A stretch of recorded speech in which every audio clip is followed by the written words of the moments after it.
תמיד אנחנו צריכים לשאול את עצמנו, האם המשק נמצא על עקומת התמורה, האם המשק נמצא בתוך עקומת התמורה, או האם המשק נמצא מחוץ לעקומת התמורה. אנחנו נראה שבנסיבות מסוימות, משק יכול לצרוך מחוץ לעקומת התמורה, אבל לא לייצר מחוץ לעקומת התמורה, יש הבדל. בסדר? אז זה 3 אפשרויות שלי. עכשיו, בואו נשכלל את הסיטואציה. תראו.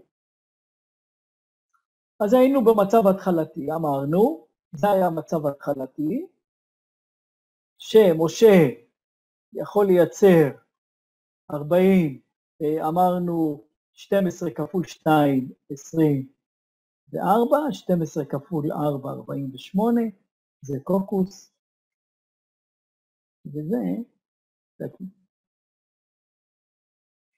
עכשיו, שימו לב, משה, תוך כדי השנים שהוא נמצא באי, הוא השתכלל, הוא למד לקטוף יותר קוקוסים. הוא יודע היום, במקום לקלוע אבן, לזרוק אבן על הקוקוס, הוא בנה סולם, הוא יודע עכשיו לקטוף יותר קוקוס בשעה. אז בואו נגיד כזה דבר, משה השתכלל, וכעת בכל שעה הוא יכול לקטוף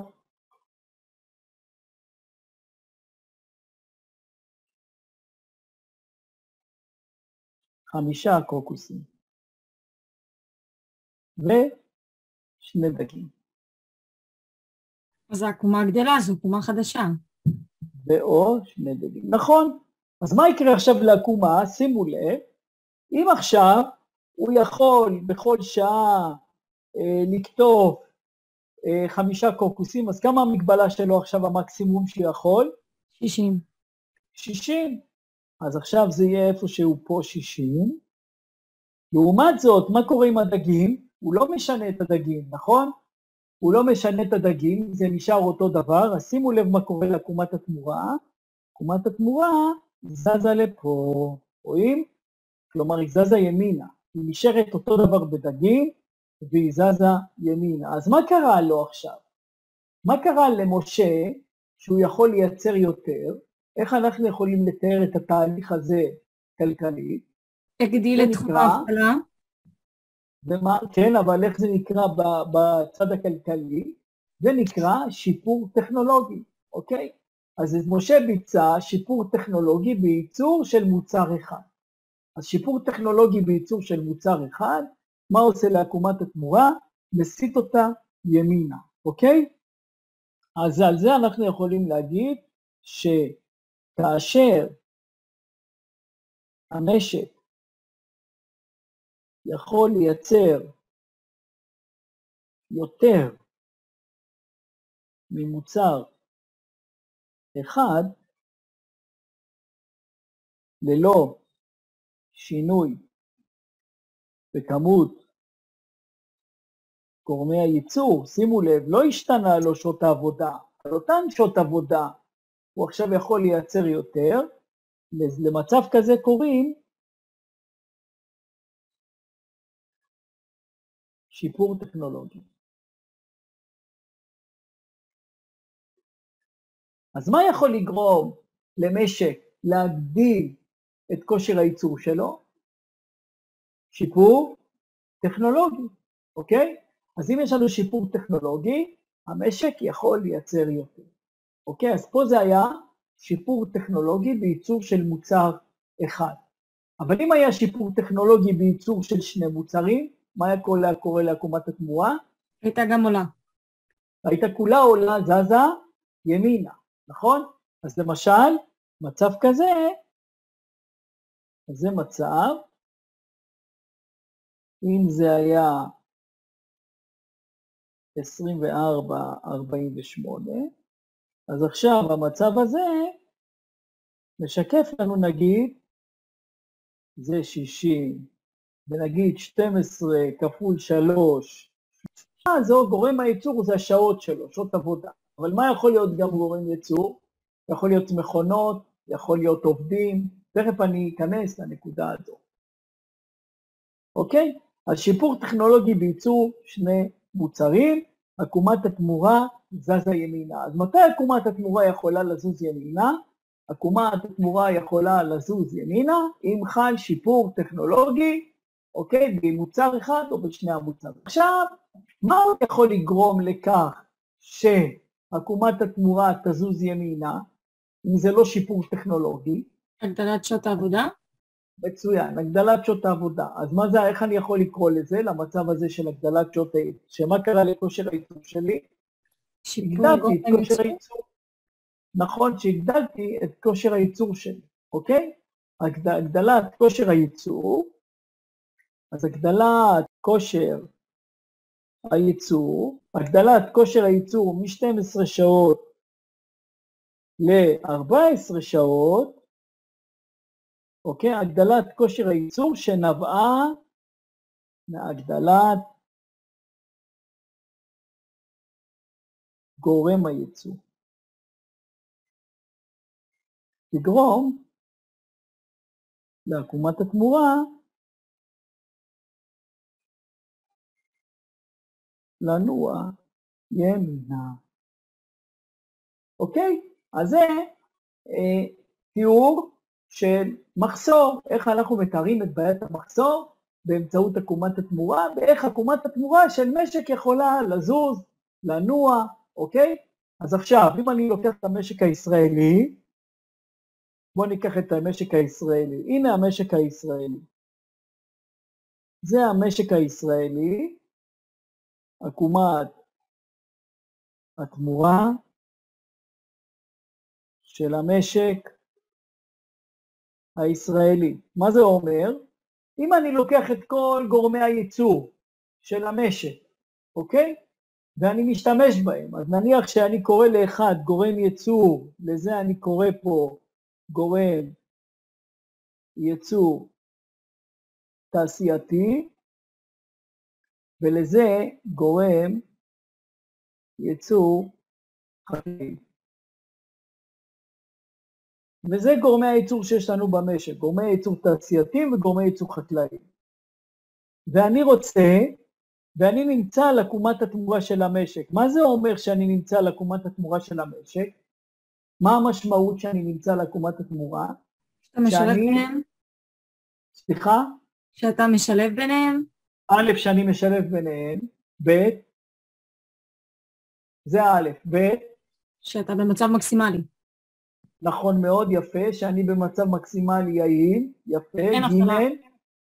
אין אבטלה, מה זה ההפך משאין אבטלה? יפה, יש תעסוקה מלאה, נכון?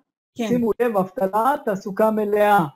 אבטלה, לעומת תעסוקה מלאה. אז אני נמצא בתעסוקה מלאה, כלומר, אני מנצל את כל גורמי הייצור שלי. אז עכשיו, אם המשק הזה רוצה לייצר יותר, מה הוא צריך לעשות? אם המשק הישראלי רוצה לייצר יותר, מה אנחנו צריכים לעשות? תגדיל את העקומה?